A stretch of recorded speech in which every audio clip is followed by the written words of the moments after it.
میوانێکی مە هەیە برێز عەبدولسەمەد خەلەبرۆ سەکرەتەرە پارتیای یەکێتیە کوردستانی ئازاد مامۆستا عەبدولسەمەد ئەم میوانێوانە یا هون میوانێوانە تو بخێر هاتی ستودیۆ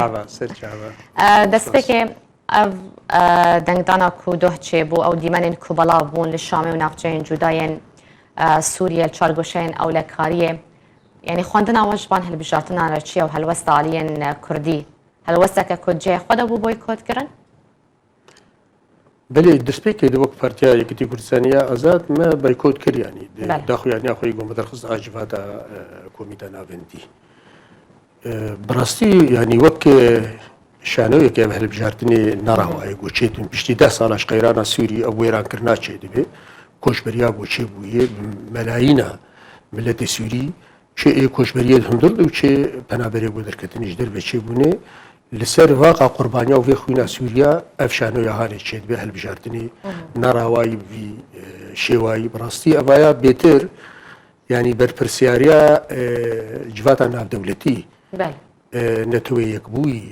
encumena ewlehî milletê Sûrî têr xwarî nema besê got daxuyanîkê derxin bêjin nerawayê wan nepêrene gerek bi berpirsyarî li hember vê qeyranê bi sekiryana çi bikirane ji wekû rêlbervan hilbijartinan girtibana ji ber ku li dij derketin aliyên navdewletî berî wêna li gor beryara 2254 divê çareserkirik siyasî ji pirsa Sûrî re bê dîtin heta anha yanî doza Sûrî pirsa Sûrî ji destê Sûriya derketiye rejîm opozisyon tamam ji yanî dema rejîmê got berê wêna da çekdariyê bi bawerî ew doz ji destê opozisyonê xwe jî derket ji ber xelk hewceyî mal bûn xelk hewceyî çeka bûn û ji ber wilo jî ana dare vê qeyranê dirêj kiriye newlo tenê jî bûyê razîkirinek heme hêzê zilhoz ê herêmî jî û ê navdewletî jî li ser xaka Sûrî ana ser vê zemînê divê çareser bibe ji ber wilo jî vê dirêjkirina hanê kir alîgirê rejîmê xurtî li pêş wê disekirin alîgirê opozisyonê milletê Sûrî heta niha bi daxuyaniyayê lê li ser zemînê tiştekî wa çê nebû ev qacînekê eşaşiya opozisyona yan jîvan aliyên navdewletî ye belê her du aliyê navdewletî alîkarîk baş divê nadkirin opozisyon jî ne serhevî ne dwarê leşkerî ne dwarê siyasî de ne cemherdûnê hûn bêjin opozisyon jî hûn dibînin belayî yanî ji ber wilo jî divê yek helwestek yek rêzîk çê bibe li ser asta opozisyonê jî û belkî divê meselê Kurdî li ser asta Kurdî jî li hember va pîlanê goçê dibin baş mamosta yanî li aliyekî tu dibînî yanî Kurd boykot kirin ev hilbijartin li aliyekî de jî ma axaftina xelkê li cadeyê dît beşek ji wan bêguman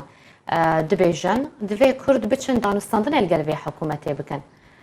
ya baş ew ku ji bo parastina mafê Kurdan misogerkirina wan ji bo ku rewşa wan baştir be biçin danûstandinê bin ne ku boykotê bikin van hilbijartinan di Vox Pop'a me de beşek ji xelkê ev daxwazî kirin hûn çi dibêjin dirêjkirina vê qeyranê hinek bêhêvî li cem xelkê çêbûye lê got hinekî mere vegere dîroka vê rejîmê ev rejîm tu carî du aliyê siyasî dibe pêkhatiya re û bi gelê Sûriyê re û bi hêzê siyasî re danûstandin nekiriye tim û tim di aliyê ewlehî de yî tim û tim di aliyê istixbaratî de yî hetanî îro jî tiştek li cem tune hîn bûyî me jî kar dike ji ber wilo danûstandina bi rejîmê re newlo tenê jî yanî Rûsê got alîgirê rejîmê tu carî xwe nekiriye garantor her û her ji hêzê siyasî re ji me re digotin herin bi rejîmê danûstandinê bikin bê got ew têkevin nav de ji ber wilo tu bawerî vê rejîmê nayê bêhêviya dirêjkirin û bêhêviya cem xelkê çêbûye çi ji alî opozisyonê dibe çi ji alî gul ser erdê çê ser zemînê çê dibe ji ber wilo vê ya dibêjin û evaya yanî bi rastî nayê wê wateya got em anha piştî vaqa qurbaniya herin bi erzanî danûstandinê bi rejîmê bikin ew rejîma gotê hêvî opozisyon lawaz bûye rejîm jî naxwazin biçin danûstandinê pê re bikin piştî ku lawaz bûye çareserî çi ye ji bo misogerkirina mafê Kurdan Ci alî mafê Kurdan de ji xwe yek helwest û yek rêziya Kurdî ewa pêwîst û an hebûye doza gelerî bahweriya me de taybet jî piştî got ana guhdana hêzê navdewletî li vê de hevbendî bi serpirîştiya Amerîka got dibe di nav me de şutê baweriya me de gerek xalê rêkeftinê ew bin êgonha em bidin pêşî li hember va pîlanê got ser me çê dibin ew a herî giringê got em karin ji ber li ser xakê jî pirsgirêk hene û di nav hêzê navdewletî de ew lawazî heye yanî bi rastî ئەو جێ نسبەتی کوردی نسبەتی چارەسەرکردنا سیاسی وەکم گوتیش بەرگ و ترسا سووریاش دەستێ سووریا دەرکەتیە لە جەم هێزێ ناودەولەتی گۆر بەریاری ناودەولەتی گەرەک بلەز بەرپرسیاری هەمبەر vêya sekin çê bibe û çareserkirinek siyasî ji krîza Sûrî bi tevahî re bêdîtin taybet jî piştî ev dagirkirinê got çê dibin hûn dibînin Herêmê Kurdistanî dagirkirina Tirkî bicîkirina beyaniya guhertina demografî karekî gelekî xerabê